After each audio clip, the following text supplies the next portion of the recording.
Welcome back to App Mentor. Today, let me show you how you can crop video in Premiere Pro. First, let's open our Adobe Premiere Pro.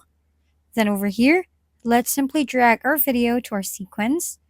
After that, make sure to select your video on the sequence. Then locate the Effect tab. In our case, it's on my upper right. So let's click on that. On the search bar, just simply search crop. Then here, under transform, click the crop.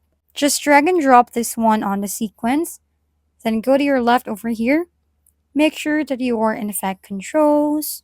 On the crop section over here, just input the percentage you want to cut on your video. Let's say 20% on the left, and you can see that it will reflect in an instant.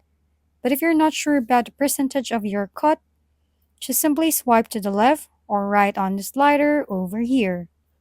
Thank you for tuning in to App Mentor.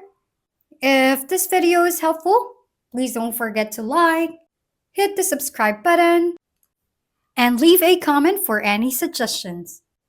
See you on the next video!